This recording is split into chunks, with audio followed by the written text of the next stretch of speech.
Okay, balik po tayo muli sa ating programa Kabayan sa palatuntunang ating alamin. Ano po? At nasa Facebook po tayo at saka sa YouTube para po sa mga mahabaang talakayin at saka mga feature stories kabayan. Okay, meron po tayong isang paksa na gustong maihati din sa ating palatuntunang ating alamin tungkol po sa larangan po ng pananakahan at pangisdaan kabayan. Sa ngayon, kung talagang tutusin, kabayan, sabi nga po ng mga dalubhasa, medyo lugmok po ang larangan po ng pananakahan at pangisdaan sa Pilipinas. Pero alam po ninyo, kumbaga sa tao, yan po ang pinakagulugod natin. At sa palagay ko, dapat talagang ulitin ko ito, paulit-ulit ko sasabihin na dapat ay talagang mabigyan po ng matamang pansin ang mga kinaukulan. Sapagkat tayo po ay isa sa mga bansang may mga maipagmamalaki po nating yaman, likas yaman kabayan, na wala ang ibang bansa kabayan ko. Okay, dito po sa ating programa, naitatanong po at nabanggit ko nung isang beses, isang show po natin, episode natin, na mga nagtatanong tungkol po sa mga kaalamang pwede nating mailipat.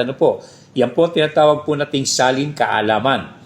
Sa salin kaalaman kabayan, may mga inihanda po akong teknolohiya sa halimbawa sa halaman, mula po sa pagkuha ng mga pananim hanggang ito po ay makarating sa pamilihan ang mga bunga at pakinabang na makukuha po ng isang magtatanim. Okay, yan po ay isang gagawin kong serye kabayan sapagkat hindi ko po mahahabaan ang mga paksang nabanggit sapagkat sa Facebook po, kinakailangan, sabi nga nila, medyo maikli lamang sapagkat yung attention span po ng mga nanonood, lalong-lalo na yung mga senior na kabayan ko, nakagaya po ng inyong lingkod, siyempre kinakailangan iikliin po natin. Pero ang pinakalaman, pinakabuod, naririyang lahat kabayan ko.